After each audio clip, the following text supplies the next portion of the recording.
Welcome to Long COVID Radical Self-Care, where I provide simple, non-medical tips and tools to help you on your healing journey.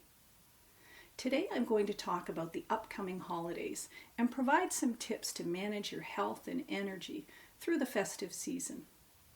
This is the time of year when many cultures and religions celebrate special events. For me, that's Christmas. But whether you celebrate Christmas or Hanukkah or Kwanzaa, you may find yourself wondering how you're going to manage the added activity when you're not feeling your best. The season can bring a lot of fun and social connection, but it can also bring a lot of stress and physical demands.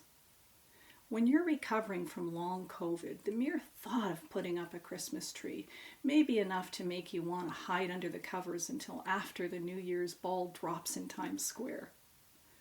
Alternately, you may be the type who plans to power your way through every single tradition and event you normally would until your body absolutely collapses and screams for mercy. There's a third way, what I'll call the middle road, and that's what I want to talk to you about today. The key to a happy and healthy holiday season is conscious planning.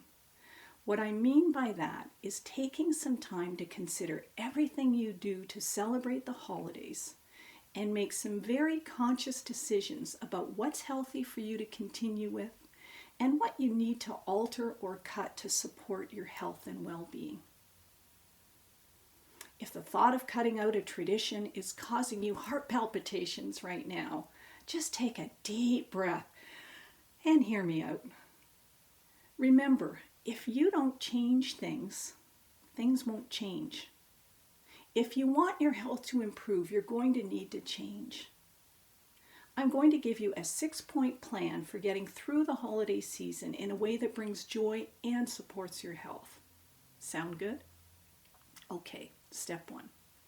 Take a piece of paper or open a blank worksheet on your computer and list all the activities you would include in your holiday plans if you were feeling 100%.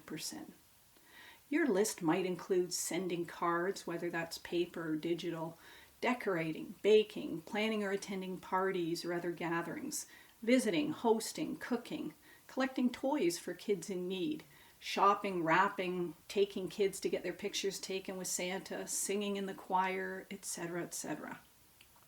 It's hard to think of everything in one sitting, so you may need to go back to the list a few times over the course of a few days. Step 2. Beside each item on the list the number of marbles that activity will cost you, including the preparation and cleanup. If you're not familiar with my marbles analogy, in short, it's based on the premise that we each start the day with 100 marbles, which represents 100% of the energy we can healthfully spend that day. Everything we do during the day uses up marbles. The marbles cost is the percentage of your daily energy the activity requires. The goal is not to spend more than 100 marbles on any given day and to ensure each day has marbles allocated for something enjoyable. If you haven't seen that episode yet, or you've forgotten exactly how the marbles theory works, watch episode 4 after this one. Okay, back to the list of holiday activities. Beside each activity, write the energy cost in terms of marbles. Make sure you include all the steps involved in that activity. For example, putting up a Christmas tree might involve getting it out of the attic, putting up the lights and decorations, and then putting the boxes away. If you need to get some new lights, that trip to the store will cost some marbles too. And remember, after Christmas, it will take almost the same amount of time and the same amount of marbles to put it away, so that needs to be included as well. If you're going to entertain at your home, you'll need to consider the marbles cost of cleaning the house before they get there, because we all do that, don't we? Shopping, food preparation, entertaining, and cleanup after they leave. Step 3. In a third column on the sheet, assign a joy score for each activity from 1 to 10. The joy score represents how much happiness and fulfillment comes from the tradition or activity. Going to watch the Santa Claus parade may bring you tremendous happiness, in which case you might want to assign it an 8 out of 10. Or it might be something that you do out of habit more than real joy, in which case it may only be a 2 or 3 out of 10 on the joy scale. Step 4, take a look at each item in terms of cost and benefit. Look for the activities that have a high marble score and a low joy score, and ask yourself 3 questions.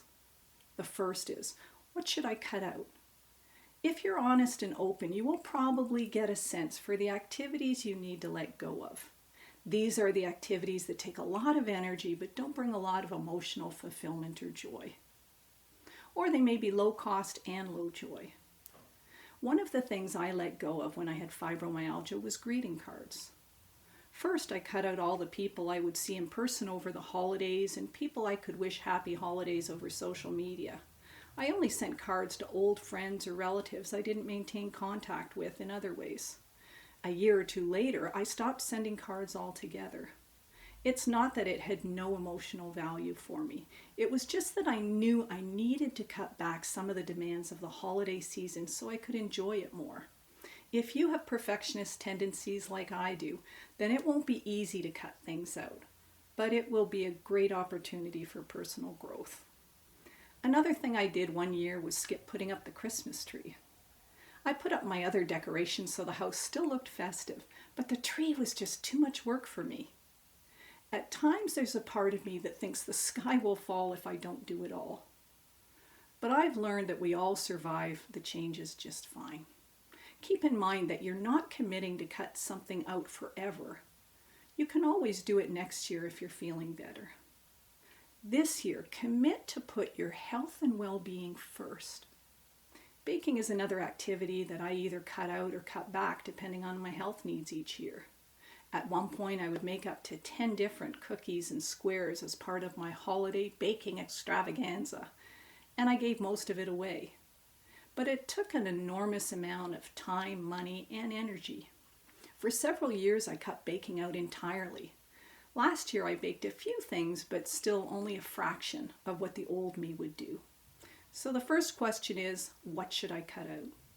The second question is, what can I cut back? This is particularly helpful for activities that have a high cost, but also a high joy score. In that case, look for ways to reduce the energy cost. Gifts, for example, may be an area to cut back. When I had fibromyalgia, my siblings and I decided to stop buying gifts for the entire family and draw names instead. It reduced the stress and financial cost of shopping, as well as the energy required for shopping and wrapping. At first, we were afraid that it would feel like a loss of Christmas spirit.